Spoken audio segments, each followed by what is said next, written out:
little bit. Can we get a word search? Yeah, we're going to search some words on this paper right here. All right, so again, we are talking about right triangles today and how to prove right triangles are congruent. A right triangle is a triangle with how many right angles in it? Just one, okay? So one right angle. You cannot have a right triangle with more than one right angle. It doesn't work that way. And we need to talk about what we call each part or each side of this right triangle. Two legs and one hypotenuse. And so we're going to look at our picture here of our triangle ABC. Our two legs are the two sides that come together and form my right angle, okay? So if I'm looking at my picture, the two legs that are the two sides that form my right angle are called legs. How would I name this segment right here? The AC. So one leg is segment AC.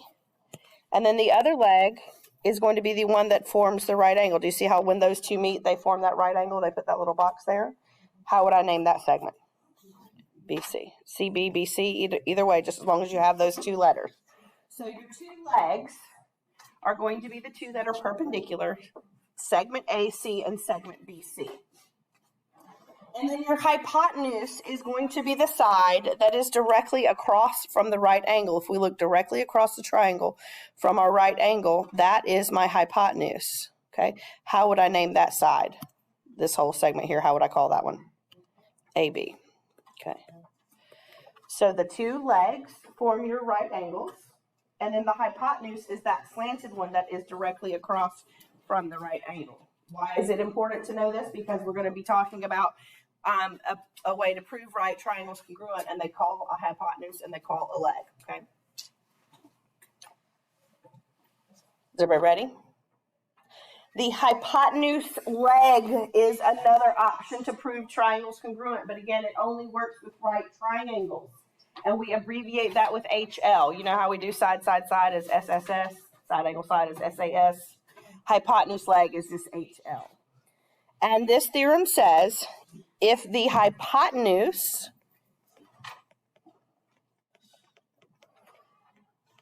hypotenuse, and it's right above it if you don't know how to spell, that's the first word.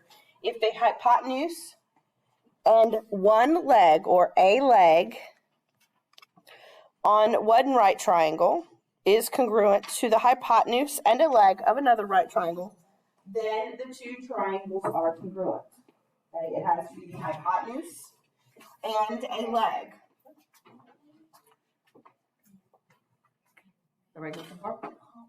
All right, if you look at my picture, I have two triangles, ABC and DEF. It says if the hypotenuse in both triangles is congruent. What's the hypotenuse called in the first triangle? What's the hypotenuse? BC, If BC is congruent to, what's the hypotenuse in the other triangle? Yep. Okay, if BC is congruent to EF, and it's even marked in our picture, that hypotenuse and that hypotenuse. And what legs are marked congruent? What's the leg in the first triangle that has the congruency marks on it? AB, BA, however you want to call that one, is going to be congruent to, what's the other leg that in the other triangle? ED. Okay. So if the BC is congruent to EF, those are the hypotenuse in both triangles, and AB, a leg, is congruent to DE, the other leg in the other triangle, then we should be able to say that the two triangles are congruent. That triangle ABC is congruent to triangle DEF. All you need, it first of all has to be a right triangle. Then you have to have the hypotenuse congruent in each triangle and one of the legs congruent.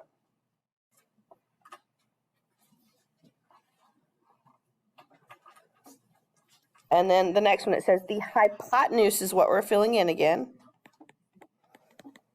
The hypotenuse is the side opposite the right angle, and a leg is the side adjacent to the right angle. That means next to the right angle. The hypotenuse is across from the right angle.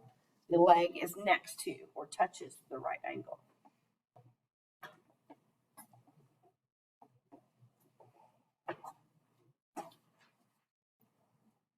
Everybody okay with those so far?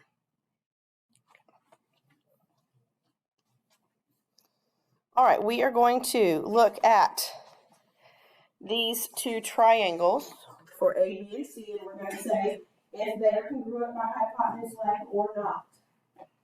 So take a look at letter A, the first picture, the first set of examples. What you want to start with, or what I usually start with, is asking myself, is the hypotenuse congruent in those two triangles? Okay. Which segment is the hypotenuse in the first triangle? Look directly across from your right angle. What's that segment called? That one. AB. Does that one have a congruency mark on it? It does. Okay. Then looking at the other triangle, what is the hypotenuse of that one? EF. Does that one have a congruency mark on it? Okay. So right now we have the hypotenuse in both of those triangles marked congruent. Do we have a leg marked congruent? I do, don't I? Okay, here's a leg right here, AC, is congruent to this leg here. My picture is turned around, but I still have the hypotenuse and a leg. So yes, these are congruent.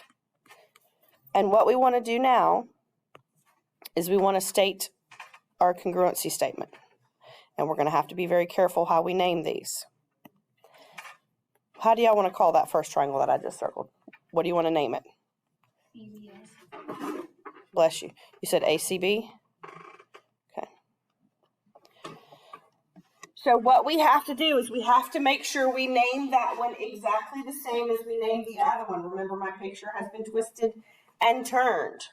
If I start at A, here's A. Do you notice how it's in between the hypotenuse and the congruent leg?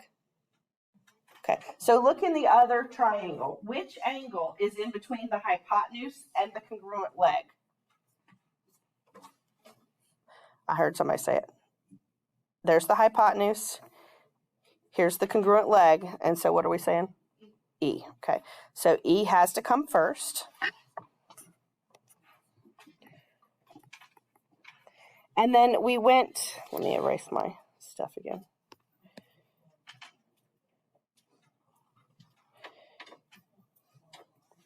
We went from A, we started at A, and we went to the right angle to C. So if I start at E, I need to go to my right angle. Which one's my right angle? D. And then so the last letter would have to be F. Okay, so we're either saying, yes, they are congruent by hypotenuse leg, no, they are not. If yes, then we have to name our congruency statement. So what I want you to do is I want you to look at that example B there. Look at those two triangles. Do you have the hypotenuse and a leg congruent in both triangles? If yes, name which triangles are congruent. If no, then just put no. So looking at that example B, it has our congruency markings. Is the hypotenuse in both triangles marked congruent? It's not. So therefore, we cannot use hypotenuse leg. So we're just going to say no. The hypotenuse in the first triangle is AB. The hypotenuse in the second triangle is DF. DF does not have a congruency marking. Therefore, I cannot use hypotenuse leg. Is everybody kind of okay with that? All right, try C. Either yes, they are congruent by hypotenuse leg. If you say yes, name what two triangles are congruent. Make sure you're naming them in the proper order. If no, all you have to do is put no. I always start by asking myself, is the hypotenuse in both triangles congruent? If so, then you can continue. If not, then you just put no.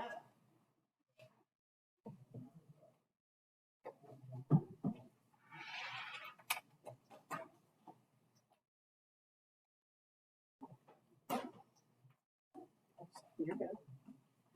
What do we think? Yes or no? No. Look at my triangles. What's the hypotenuse in the first triangle? AB. What's the hypotenuse in the second triangle? DE. Are those marked congruent? Yes, they are. Okay, so that means yes, we can prove these because I also have a leg congruent to a leg. Now, how do you want to call the first triangle? Triangle CBA is what I heard. That's the first thing I heard. So if I call it CBA, what would I have to call the other one? FED, yes. Okay. Okay, if you did ACB, it would be DFE that it would be congruent to? Yep.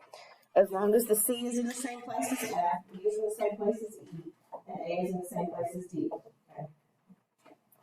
You could name those a whole bunch of different ways. Just make sure that however you name the first one, you name the congruent parts. So again, what I'm trying to say is however you named it, C and F have to be in the same place. B and E have to be in the same place. And A and D have to be in the same place. Not whatever order you have it in. If you called it A, B, C, it would be D, E, F. It just depends on how you started the first one. Is everybody good there? All right. Now, we have a couple of proofs. What's the first thing we need to set up with our proofs? The given. Okay, so go ahead and do that. Set up your two-column proof, your statements and your reasons. Our given stuff is the very first thing that we're going to do.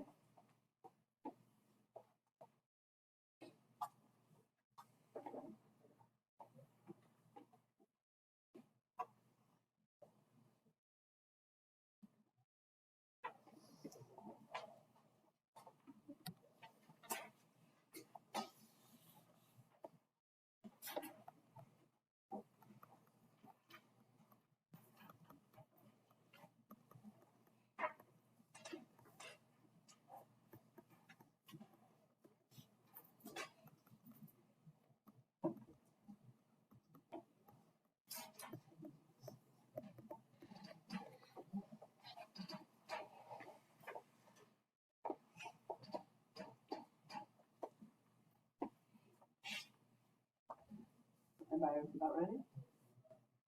So now today's lesson is on hypotenuse leg, so we're going to be using hypotenuse leg to prove these two congruent. When we get to the test, when we have to use all methods, you just have to pay attention to how the steps are given to you as to which one you want to use. But in order for me to use hypotenuse leg, it has to be what kind of triangle? What's the triangle we talked about at the very beginning of the notes today? A right triangle. So in order to do hypotenuse leg, I first have to say that I have some right triangles, okay? And what does a right triangle require? A right angle, okay? So think about this. The first two pieces of what I was given are telling me that I have some perpendicular segments. If it's telling me that AD is perpendicular to AB, what would be my right angle there? A. So I'm going to say angle A. And I'm going to use my other piece. Hold on, let me color code. I use this part here. Okay, that's the yellow ones. And then if BC is perpendicular to CD, what would be my right angle there? What did you say? C, yeah. So what I'm going to do is because those lines are perpendicular, I'm going to say that angle A and angle C are right angles.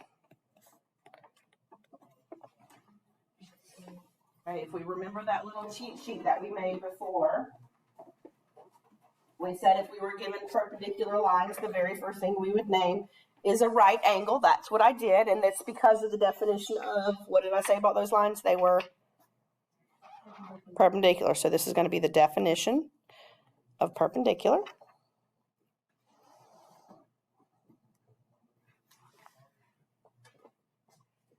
If I have a right angle in a triangle, what kind of triangle is that? A right triangle. So let's start at the top. How would I name the yellow highlighted triangle? ADB, okay. So triangle ADB, whoops. And we're going to name the other triangle in the same step. How do I name the green triangle?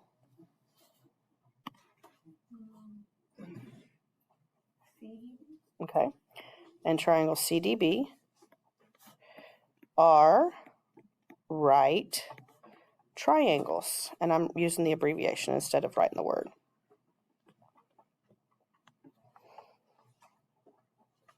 We said that angle A and angle C were right angles. Now we're saying that we have right triangles because on the front of the page of the notes, we said that a right triangle had to have how many right angles? 1. And so therefore, because I said A and C were right angles, I can say that those two triangles are right triangles because of the definition of a right triangle, if my pen would write properly. Okay, that's what the definition of a right triangle says.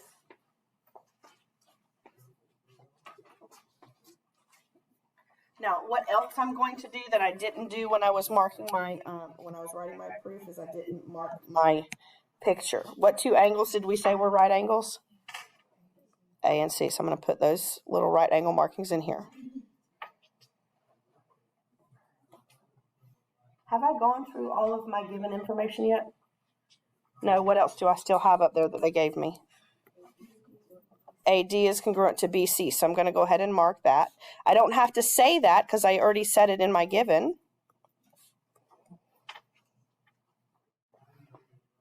Are AD and BC, are those legs or a hypotenuse? Those are legs. So if I have a pair of legs congruent, the only other thing I would need is a hypotenuse congruent. Do we see anything that we can say now that we've used all of our given stuff? What segment is the same in both triangles? So what we're going to do now is we're going to say that DB or BD, however you want to name it, is congruent to itself.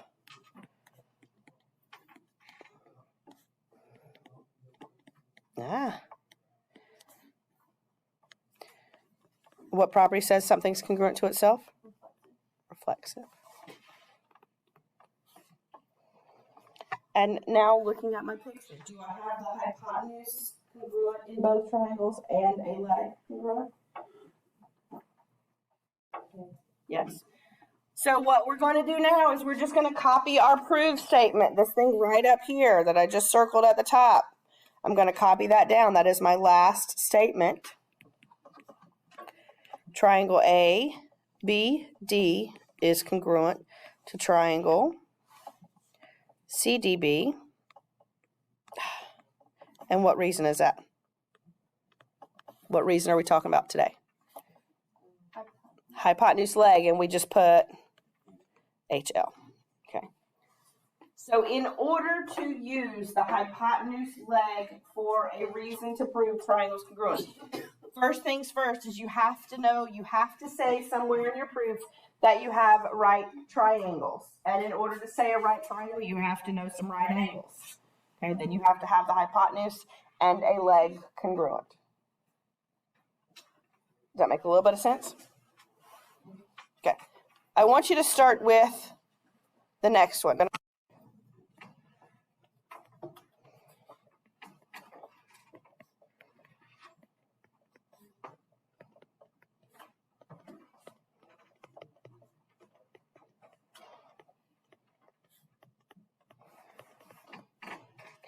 If BD is perpendicular to AC, my right angles are down there in the middle at the bottom, yes? Okay, this is what I keep seeing on pictures. People are marking their right angles, which is the perfect thing to do. I just need to name those angles. Let's talk about the one on the left. How would I name this angle right here? ADB, so angle ADB. And how would I name this angle here on the right?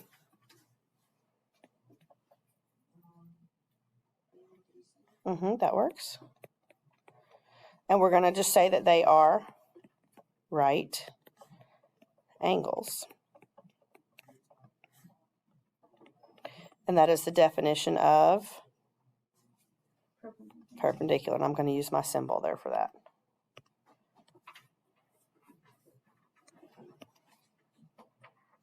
Oops. Is everybody okay with those? All right. If I have right angles, what do I have to name next if I'm trying to use hypotenuse leg? right.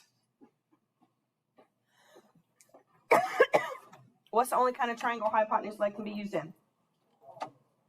Right. All right. So what I need to do next is I need to name the two triangles that are right triangles. Name the triangle on the left. Name the triangle on the right. You can do it in the same statement. Because we have right angles, we can say that the left triangle is scratch that. The left triangle and the right triangle are right triangles. You have to say that in your proof if you're going to use hypotenuse leg. So we need to name the triangle on the left. How do you want to name that one? Okay, triangle ABD and CBD. And all we're saying is that they are right triangles.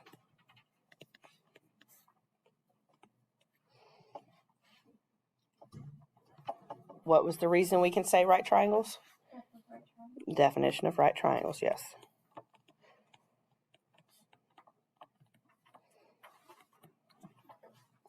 Those second and third steps came from the part of the given that was just the perpendicular lines.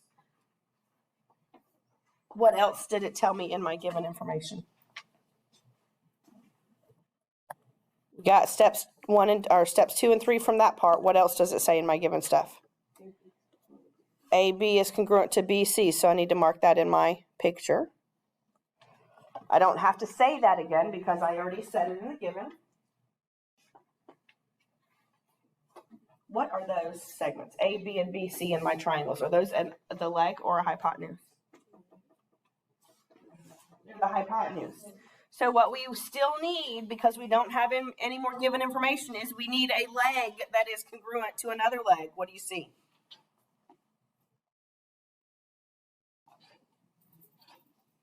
What leg's the same in both triangles?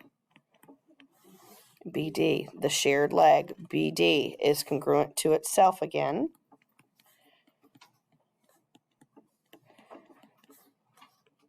What reason is that? Mm-hmm.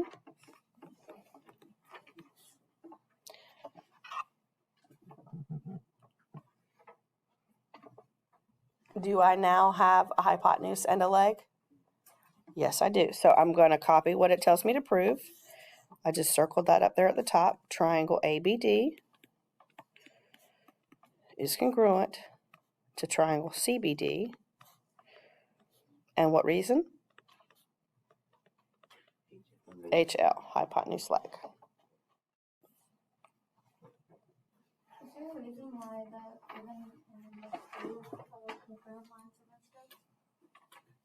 listed? Because I had to handwrite those.